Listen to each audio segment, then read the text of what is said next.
Hello, everybody, and welcome to another edition of History After Hours podcast. My name is Kevin Pumphrey, and with me, as always, is Mr. Ron Franklin. We are history teachers at Lakeside High School in Hot Springs, Arkansas. And today, we're going to have a special podcast, a Veterans Day podcast. We weren't able to record this till a couple days after Veterans Day, but we have a very special guest. We are interviewing our first Marine, a retired Marine, also from Hot Springs, Arkansas, but of course we're going to talk about his travels while in service. He's going to give you his perspective on everything. He has a very exciting and a different take than most Americans know about. So it's very interesting to me, being a history teacher, never having served in the armed forces, but hearing someone with first-hand experience. So we really want to make a warm welcome and also a special thank you to Mr. Chuck Ragsdale. He was very insightful, and as history teachers, podcasts like these really help us understand what we're teaching, because a lot of what we teach about is centered on conflict, unfortunately, but that's just the way it is. So to get a better understanding of what reality is in Iraq, in Afghanistan, around the world, it was a very big treat for us and a very big honor. Once again, if you like our podcast, make sure to rate us and comment. You can tweet us at History After Hours, and I hope you enjoy the podcast.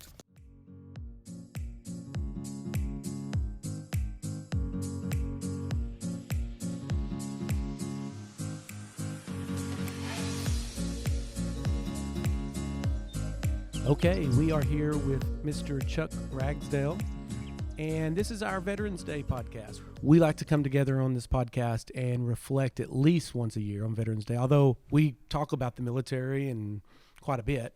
But I think it's important for us to just stop and think about, our servicemen and women. And one of the best ways to do that, I think, is to interview someone who's been there. Right. We're a bunch of bookheads. We are academics. We don't live. We teach.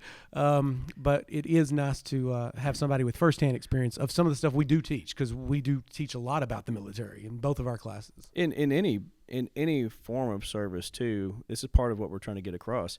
It's military is a gigantically important part of our country's history and our current history, and then moving forward, we have to have a way to defend ourselves. I think it's interesting that it's this dual thing. We're these civilized people, and we don't want to have warfare. We don't want to have to march into places and try to, right? But at the same time, I don't see any way around that. And we've talked about that a lot in class. We've had kids who say, well, why do we have to do this or that? Like, if you don't have a way to protect your people, then you can't ensure anything moving forward. And right. So, but continued service, and especially volunteer service like we have in this country, super important. So we are massively proud, and I'm going to tell you, I have known Mr. Ragsdale for a long time now. We've got some stories. Yeah, we do. We go back a long way. So I'm proud to have him.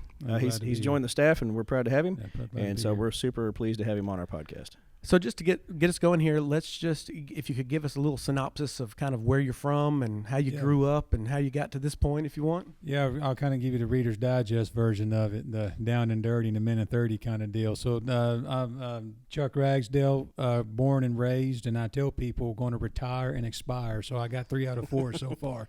I was born and raised right here in Hot Springs, Arkansas. I was a product of Fountain Lake. Don't judge me. Graduated from Fountain Lake in '97. Married my high school sweetheart, who was a whopping 8 miles up the road in a school called Jessieville. Yep. And then we graduated in '97, both of us. As far as my raising, I think I had the best childhood around, and that kind of what you was talking about was how this all started, because both of my grandfathers were both retired military, and so that was a very had a lot of impact on my life. What branch were they in? Army, Air Force, and Navy. Okay. Air Force and Navy. They were old school. Yeah. And just by their attitudes and the way they dressed, I mean, you can tell even as a young dumb kid that I was, there was something different about these two gentlemen. So they were very impactful in my life. Do you know where they served? My grandfather in the Navy, he was all over. Yeah. I mean, he was all over in the Navy, the Pacific mainly. Be honest with you, looking back on it now, as I was thinking about this podcast and sitting down and talking about it, either I wasn't paying attention that good, or he just really didn't talk about it a lot. But he has some stories. Once we can't share on here though. Right. And but my grandfather was Air Force. He was mainly I know they were stationed Lackland Air Force Base in San Antonio, Texas. That's where my mother was born at. Okay.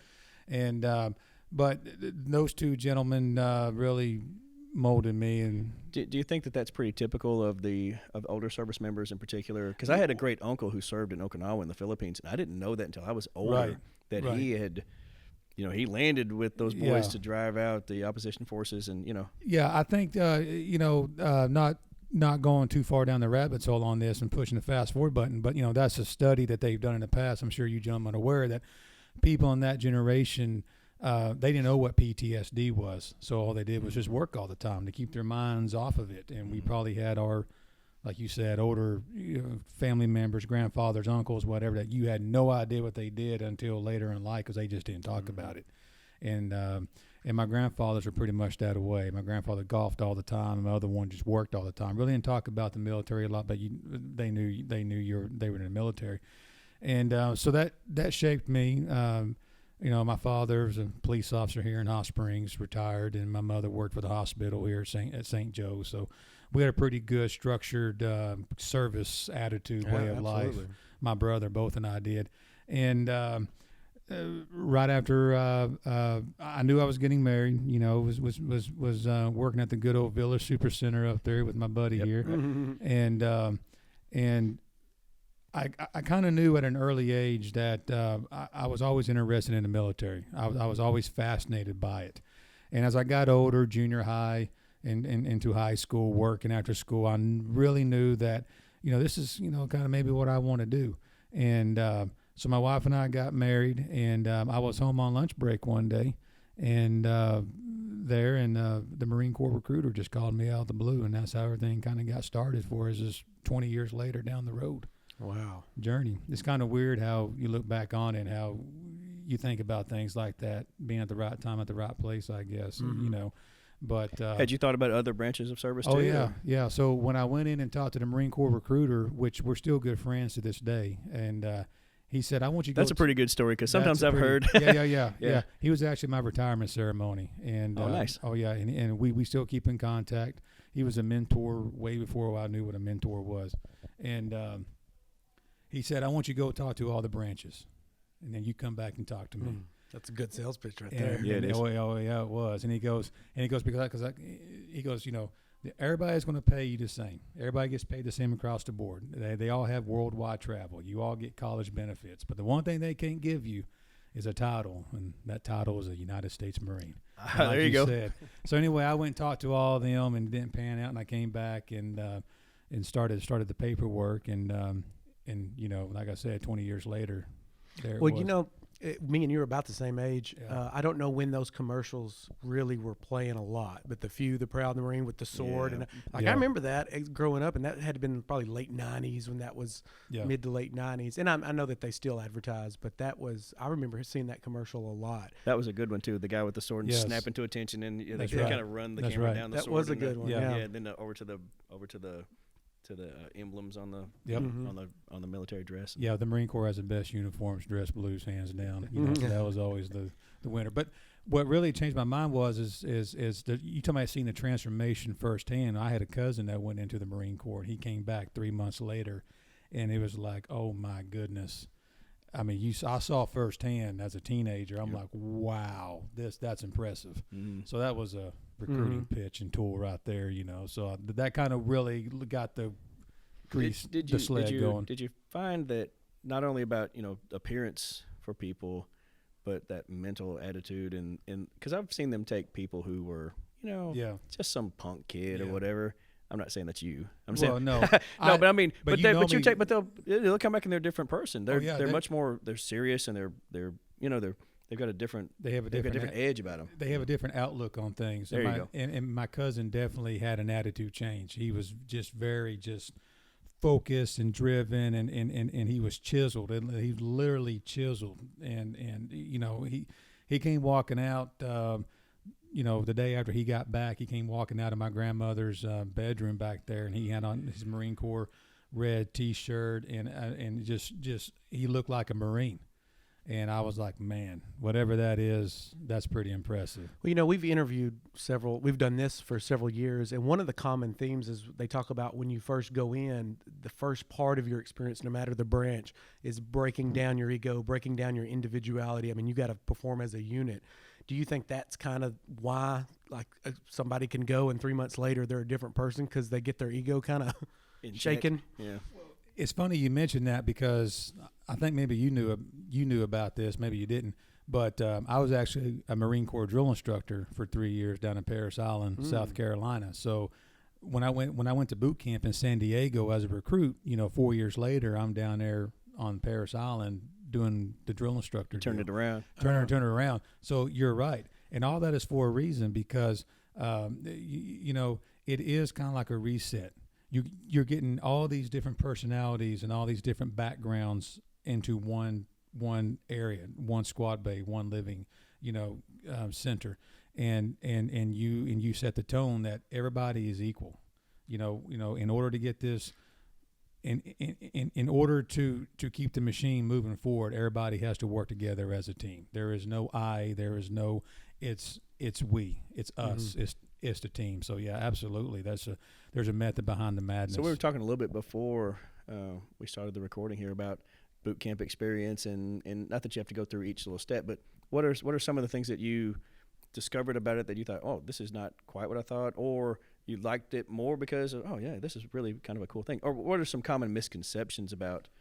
Because sometimes I think people don't know going in exactly what they're going to face. That's a lot of it. They see a lot of Hollywood, you know, and and what's the first thing that you think about Marine Corps boot camp? You think about Full Metal Jacket, right? Everybody thinks about Full Metal Jacket, and let me tell you something. When I was a recruit in San Diego, California, that never happened to me. My drill instructors, they were my drill instructors, and I want, you know, but that stuff never happened. We got taken care of, and we got trained, you know, but we got taken care of.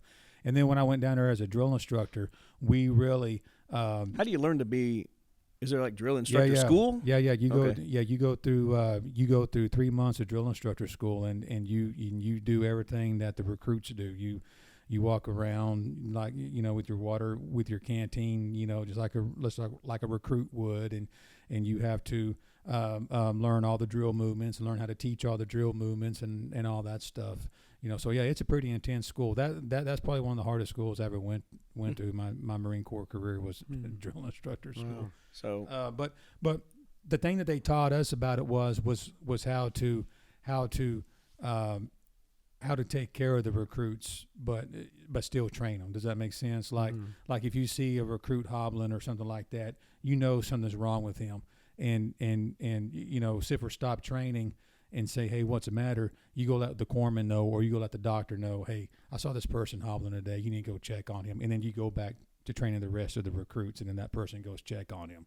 You know, so because we as drill instructors understand that that's the future of the Marine Corps, and there's a lot of time and money going into making that Marine. I think Hollywood has driven this misconception, perhaps, and you can clarify if you want to. Yeah. About that their job as a drill instructor is to drill people out of the military, and that doesn't seem to be. No, that's not.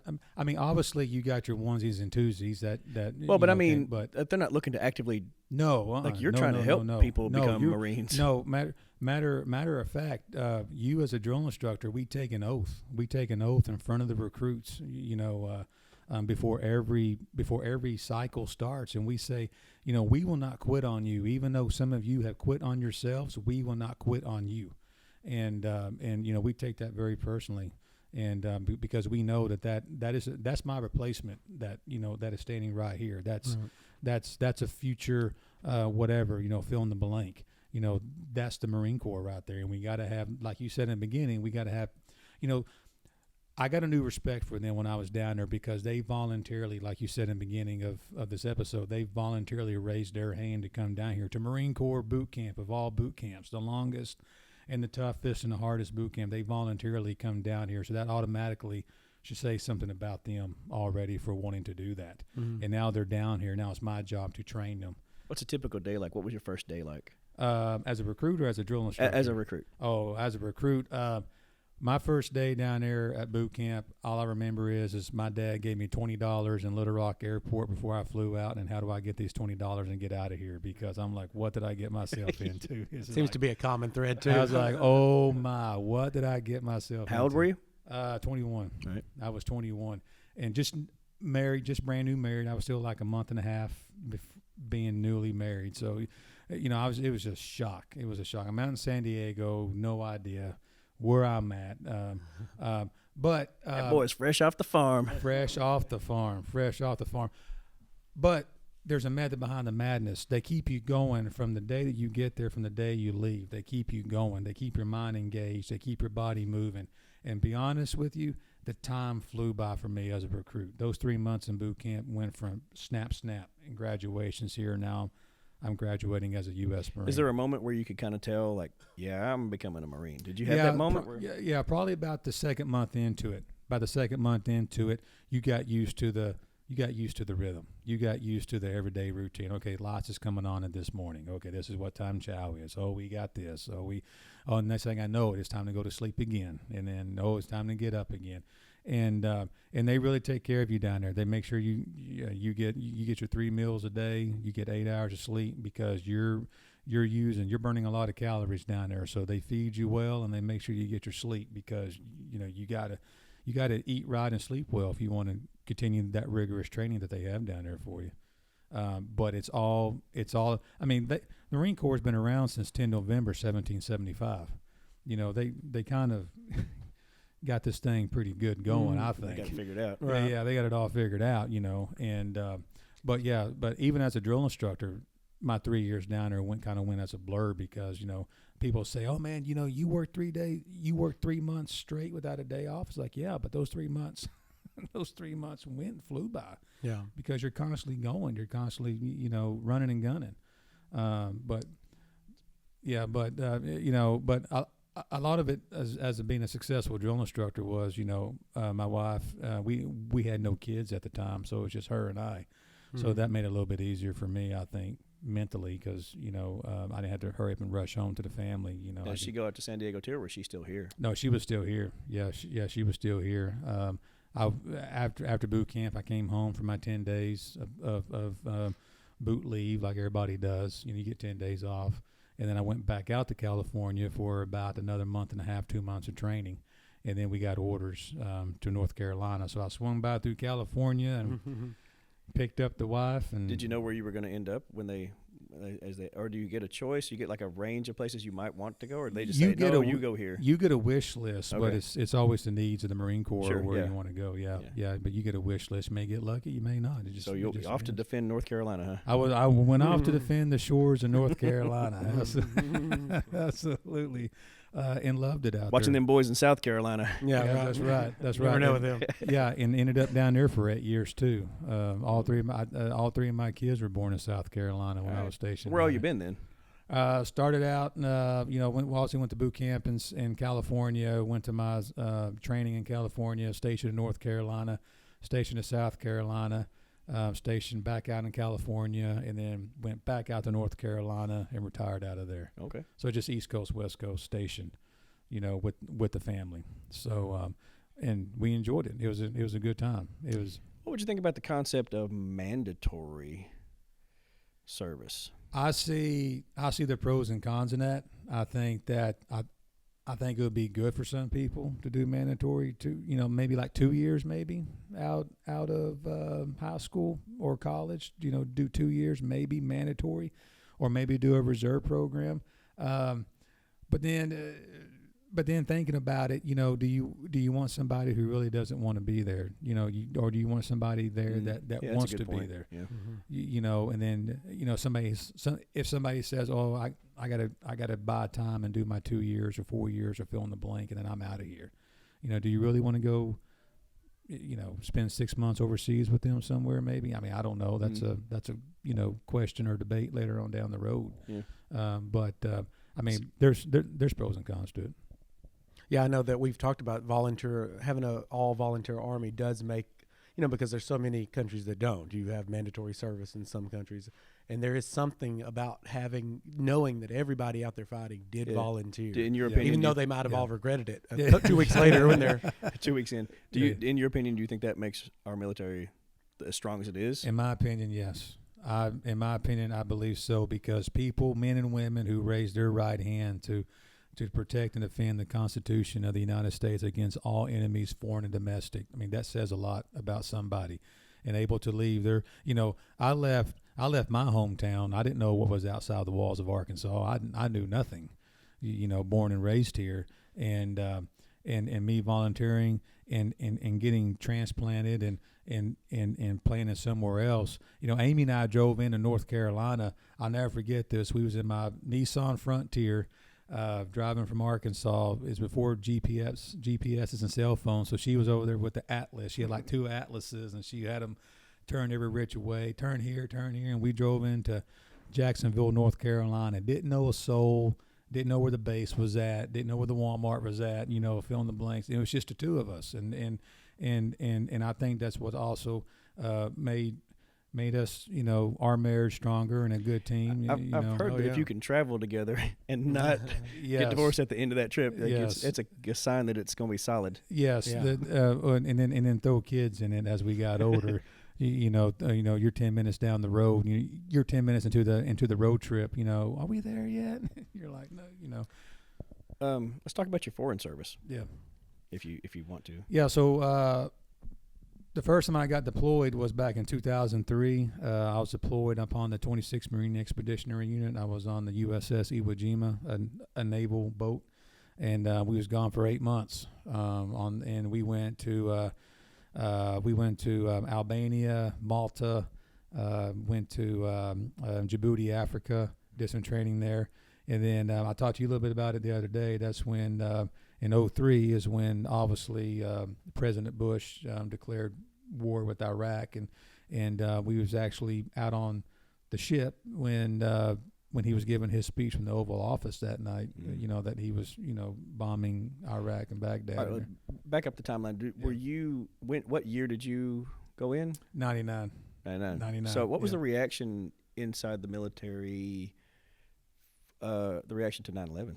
9/11 was, that song, Where Were You When the World Stopped Turning? I know exactly. I can't tell you what I did 2 days ago, but I can tell you where I was at when 9/11 happened. I'm sure like you two can. It was hysteria. It was just crazy. Not a lot of people knew. We first got the word that I was out there working on my vehicle, getting ready to go do a training mission, and so you were still in this country when I was in North Carolina. Okay. Yep, I was in North Carolina, and one of my buddies came out and said, "Hey, there was a plane that flew into the World Trade Center," and we're like, "Oh man, that's horrible. Hope everything, And then 10 minutes later or so, hey, another plane flew out. And like the next day though, was there like the buzz inside? Yeah, it all changed that afternoon. Like it was quick, like in a hurry. Yeah. Like it was real quick how stuff went from 0 to 60. Did y'all get called to base and all? Oh yeah. We got called up to the battalion. Had a big formation. We got told to go home and wait by your phones, and that's what we did for about 3 days. And then once all the clear was given, then we were told to come in back to work, and then preparations were starting getting made in case of any kind of follow-on actions or anything like that was happening.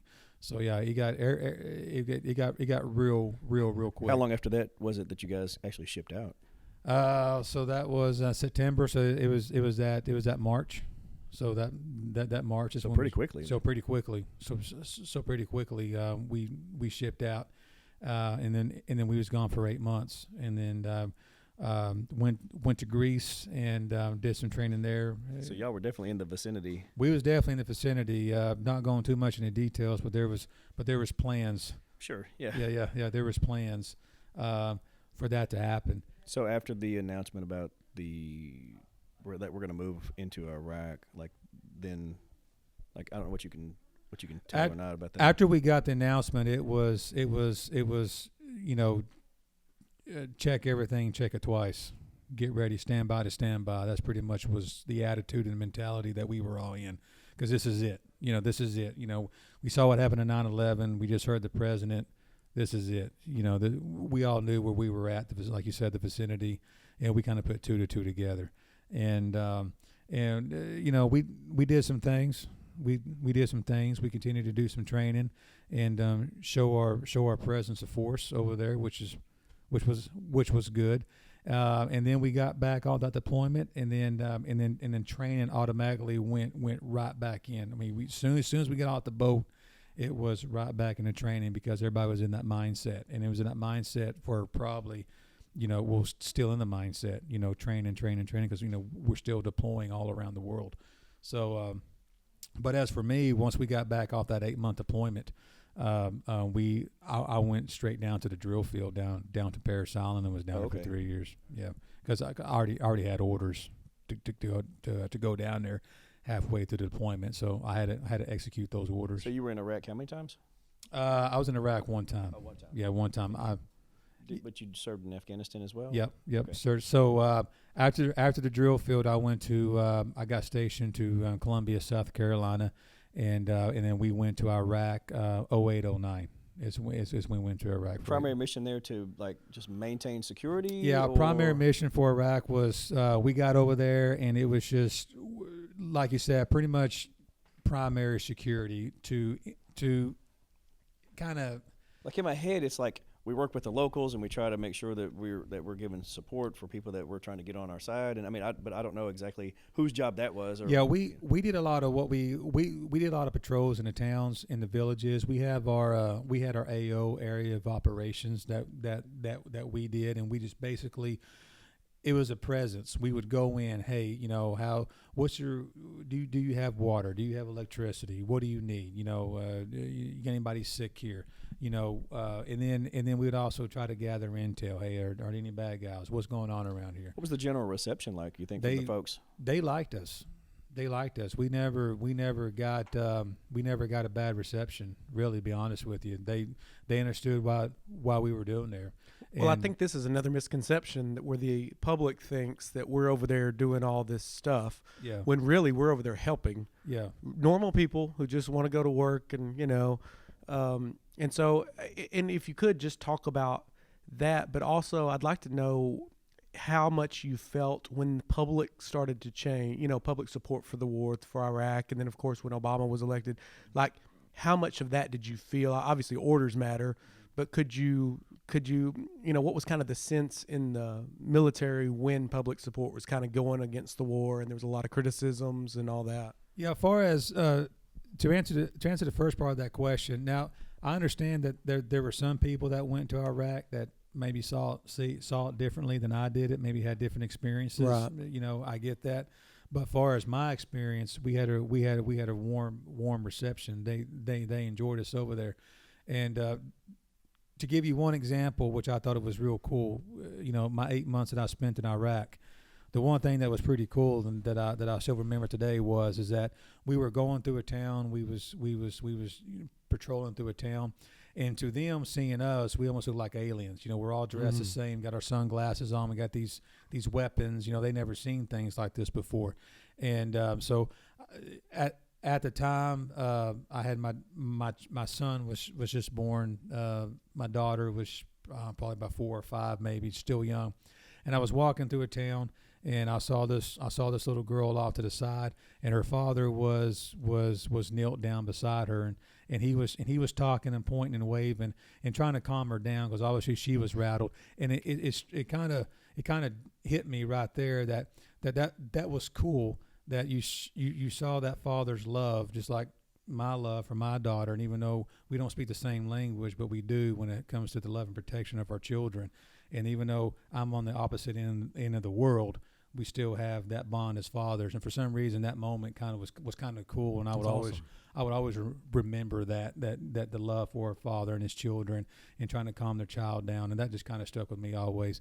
But far as the attitude and everything, nobody really voiced their attitude on the politics and policies over there because just like you said, we as Marines and military, we were given orders and we go do those orders. And I'll be honest with you, nobody really expressed their differences. So it's just let the politicians deal with the politics. Exactly. We've got a job to do. Exactly. I think you said it better than what I could say it, is that, what they do back there is what they do back here. This is time now. This is where we're at right now, and this is what we got to do.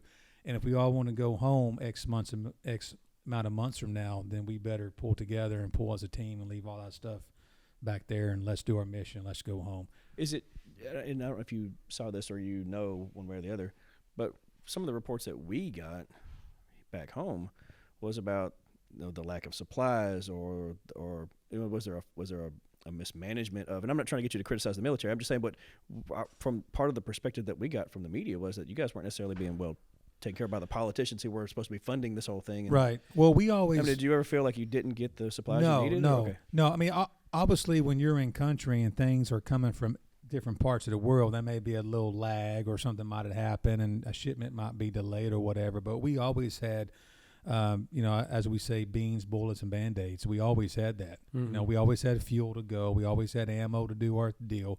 And I was never hungry. We always had MREs and water and whatever else they can give us. And so, be honest with you, from my point of view, we were taken care of. Just to be honest, so you just, and then you could just do your job. Yeah, we just do our job. We come in every 3 days or so, depending on the mission, and we get a shower, make a couple of phone calls home, and restock and refuel up, and then we go back out for X amount of days. And and that was our battle rhythm, and that's what we did. Can you talk a little bit about the interaction and how much interaction and how it went between the branches that were over there together? Did you have? That I'm glad you brought that up because I know all the branches we poke and jab each other. That's just good, clean fun. But when it came down to it, man, the Army was there to back us up. The Air Force was there to back us up. The Navy, all the branches came together. It was really, it was a real good feeling to really see. Like I really got to see the American muscle of all the branches come together and take the fight to the enemy. It was really a beautiful orchestrated thing. It really was. Did you work much with coalition forces? Yeah, we did. We worked we started to in Iraq. They were starting to get the concept. We was doing a lot of training with them. They did some patrols with us, but it was more when I went to Afghanistan in 2011 is when we really worked with the coalition forces. We worked a little bit with the British. We did some training ops with them, and then they're supporting us though. Yeah, am I reading that right? Like, was the Division of Labor? Was the Division of Labor more? I guess did you guys still carry the brunt of the? No, Well, when we was in Iraq, I would say yes because they'd really, we were showing them, we were teaching them how to do certain procedures and what works for us. So, but in Afghanistan, it was more of a true coalition. When we was in Afghanistan, I was impressed. I'll be honest with you, I was impressed with what I saw because we got to see the Afghan, I guess, special forces, whatever you want to call them. They were out there and they were working just as hard as we were, and the British were out there working as hard as we were, and of course we were out there working as hard as we could. It was really a beautiful thing. Maybe I was just blessed and lucky to have all that come together when I was over there, but it really wasn't like we're carrying all the weight, we're doing all the work, and they're just sitting back there. That I never saw that. I never felt that. Good. To be honest with you, like I said, Iraq maybe a little bit because they were learning, they were new to it. And that's what kind of like our job was there too, was to start showing them what right looks like a little bit. And time I got to Afghanistan, they're like, okay, because we was in a process of like, okay, this is about to be your show. This is about to be, you're about to take the cog on this. All right, so that is where I was kind of going to go next. What are your thoughts on the fact that we're still there? I tell you, I understand the frustration. I really do. I understand the frustration. It's like, my goodness, after all these years, we're still over there doing this. However, being over there both in Iraq and Afghanistan and seeing it firsthand, I believe that there is good that can come with a U.S. force presence over there. Over there to heat off, to deter the bad guys and their intents. What about the idea that we're going to have to maybe, we're going to have to like partner or come to terms with the Taliban? Yeah, that seems to be the direction it's going. Yeah, I don't necessarily agree with that. To be honest with you, I don't agree with that. Me personally, I don't. I think that we need to keep a presence over there. I think we need to keep training over there. I think that we need to keep doing what we have been doing. Obviously, we've seen the decline. Obviously, in what's happening, we've seen what is happening to ISIS and to the Taliban, and that's because of the presence that we have over there, and it's because of the intel that we've been doing over there. I think there's a possibility that we could transform them into something that's more. They seem radical, and but as a group, maybe they could transform into something that's less that, because maybe they see the benefit in more democratic process. I don't know. I'm just reaching. But I don't know, but that's a good question. But you probably know more. Ultimately the idea is that they're going to have to rule themselves. Well, yeah, without us holding their hand. That was the goal the whole time. Was right. Was like, we come in and you don't got to mirror us, but here's the formula for success if you want it to happen. What do you think's been bogging that down? I think a lot of it is just, if you look back in their history, like let's take Afghanistan. How many people have fought over there in that part of the world? Graveyard of empires. Exactly. Since you probably know more about it than I do. Probably been a lot of folks fighting for that territory. A lot of folks have been fighting for that territory. How many have been 100% successful? Before the revolutions that brought all this in, that eventually led to civil war. When they were still they were under the kingdom. Yeah. Like, I know there were some things that needed to be addressed, but they were an open and pretty free society, and they were modernizing. But this, it went the other direction. I think back to your what is the bog down into it. That is the $1 million question. That is $1 million question. I don't know if it's if people say, oh, it's Washington and politics, or is it their politics over there? It's a pretty rural country. It is a rural country, absolutely. And I wonder if that's part of the problem, because it could be maybe corruption over there. We all know that happens over there, right? Corruption over there, maybe the threat of intimidation if you try to step in and cut off our cause, then I don't know. Part of what I'm worried about is if we step out, Russia or China steps in. That's because they're still vulnerable. Oh yeah, absolutely. That's and that's what I'm saying, and I agree with that, and that's why I believe that we still need to have a U.S. presence over there. Nobody wants to see people going to war all the time. Trust me, I know the strain that it takes on being away from your family for X amount of months, fill in the blank. It takes a strain. However, people that join the military know that there's a chance that they're going to go have to fight their nation's battles and be deployed and go fight the good fight. And that's just one of those things that being in the military and being employed over there, I think deterring that from the enemy is going to save us in the long run back home here in the U.S. That's what I believe. Mm-hmm. Seems like a pretty good message to say to people that are still questioning whether or not we need to be there. Right, and I think once again a lot of Americans don't understand that the people that are hurt most by terrorist acts and these threats are the people that live there. Mm-hmm. And if we can mitigate and reduce some of that suffering and help people, I think that's one of the goals, right? But you want to be effective, and you don't want to have perpetual war. That's the thing. Downside. Is like, at some point, there has to be a practical end. You would think we can't have a perpetual occupation, have a perpetual presence without having a perpetual war. Yeah, and we do have presence around the world. We have bases around the world that have shown some of that. You just wonder, it's a numbers game in some ways to try to figure out what is the balance, and and more than I do about what it might take to kind of, because everybody wants peace, right? We just want the violence to stop. We want, and of course, a lot of it, we talked about history But and not all just that. but not walking away and leaving a humanitarian crisis in the wake. Right. No, I agree. Yeah, I think both of you gentlemen hit the nail on the head. Is that have a presence over there, because I would imagine that there's probably a lot of good intel that we still get over there that come back here in order to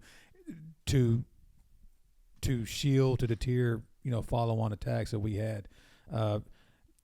There's no telling stuff that we probably don't even know about that has been caught or has been stopped with us being over there, and having. I agree with you. I don't think that constantly having people over there for 8 months or a year at a time, maybe break the deployment cycle down to 3 months here, 3 months over there, rotate out, but still have a presence over there. We still got a presence in Japan. We still got a presence. I've been to Japan for 6 months. I saw it. We still got a presence over there. South Korea. South Korea. We still got a presence in Germany. We still got a presence in all these other places. I'd be hard pressed to name a country that we don't have a little bit of. Yeah, I mean, yeah.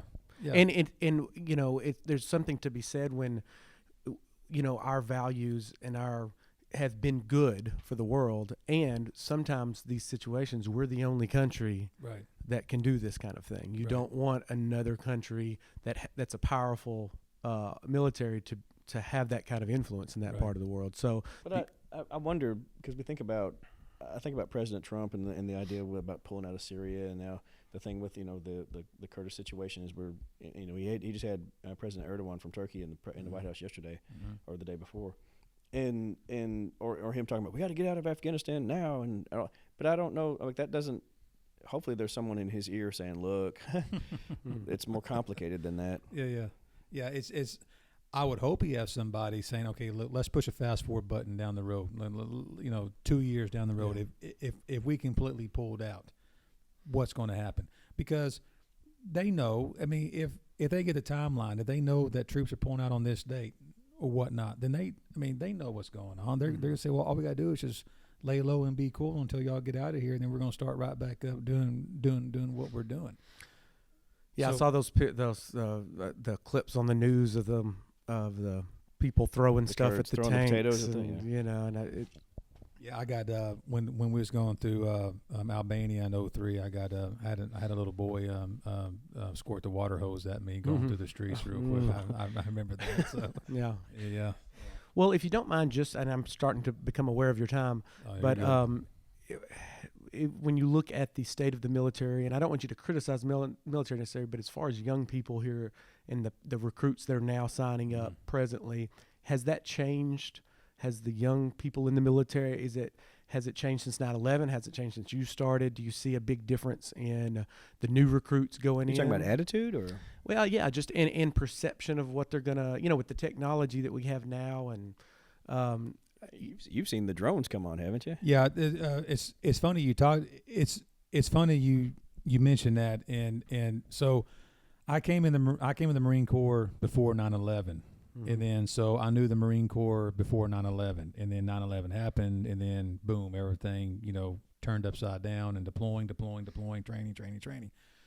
Now all that stuff is kind of slowed down, right? So a lot of Marines my age and officers, enlisted my age, that came in before 9/11, did all the fighting, Iraq, Afghanistan multiple times, are now retiring or have already got out. Now you got these young Marines coming up that a lot of them weren't even born when 9/11 happened, and then they come into the Marine Corps, and there's all that has slowed down, and then they're like, oh, now what? What do we do? And it's like, look, hey, continue to do your training, continue to show up to work, continue to train, continue to deploy, do what you got to do. Always be ready. That was our motto. Always be ready. Be ready, because the military. The military at a moment's notice can go out the door, and that's not the time to get ready. Is when you're about to leave.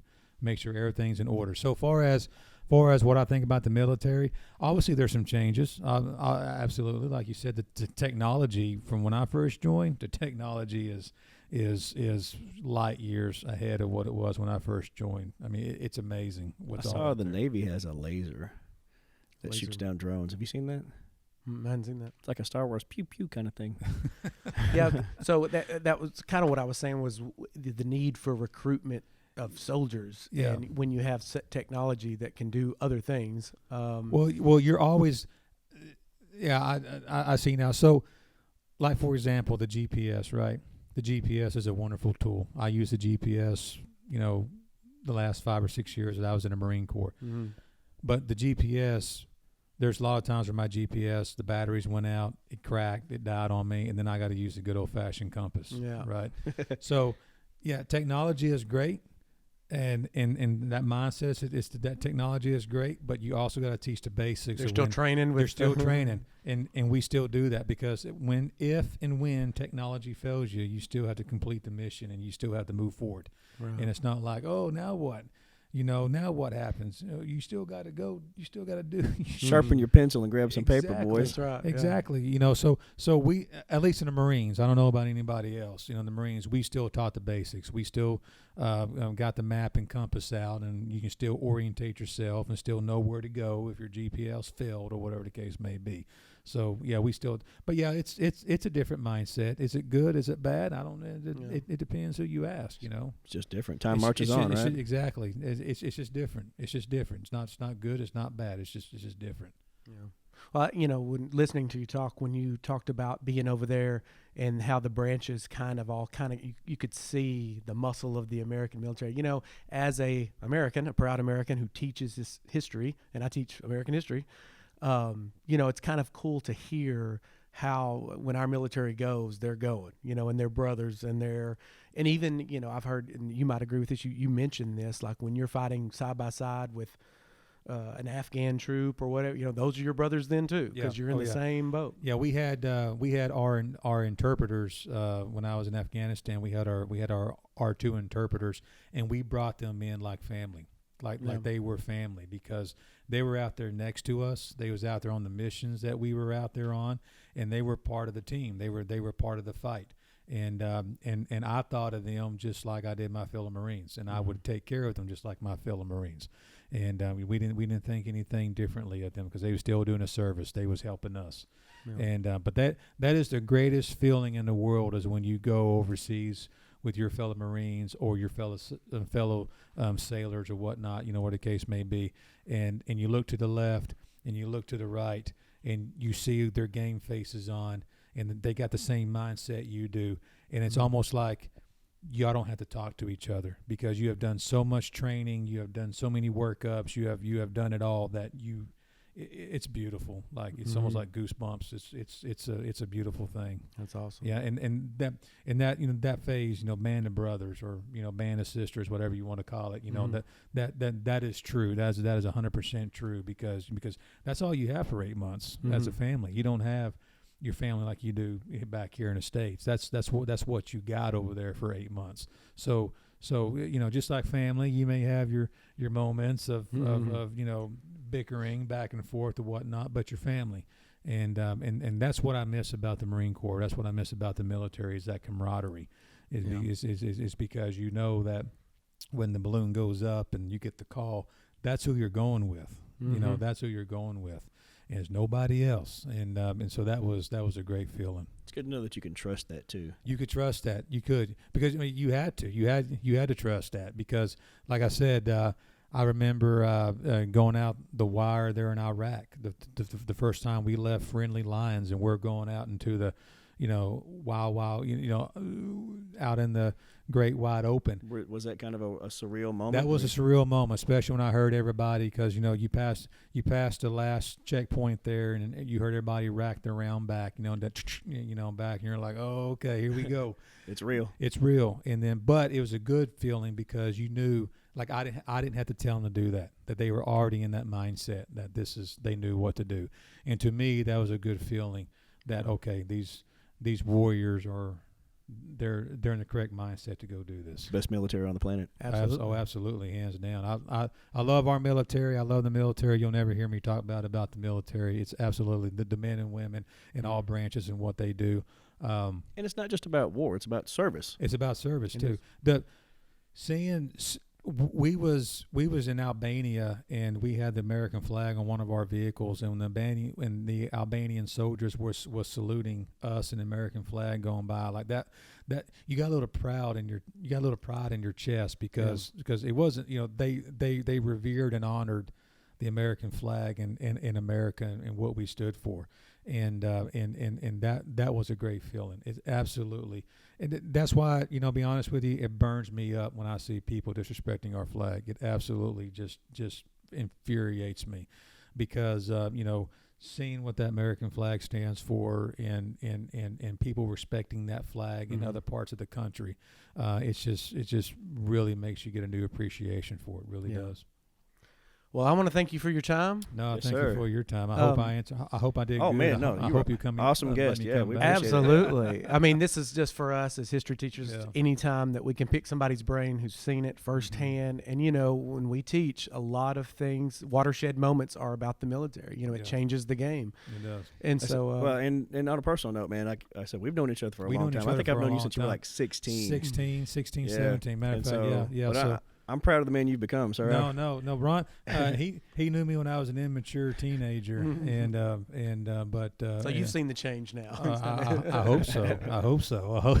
I hope it's changed, but it's kind of cool for us to cool. to meet back again after so many years and to get to talk about it and see it come back around. Come back full circle. Yeah. Ron really took care of me. He probably should have fired me about 100 times there, but a real good friend, and these kids, and let me say this about you two gentlemen before we get out of here. These kids up here need to be thankful for the type of teachers that not only y'all two are, but my short time here at Lakeside. I see the passion and I see the drive and the professionalism, and you and I talked about it the other day, is that y'all are doing a service up here too. Y'all are doing a service to the community.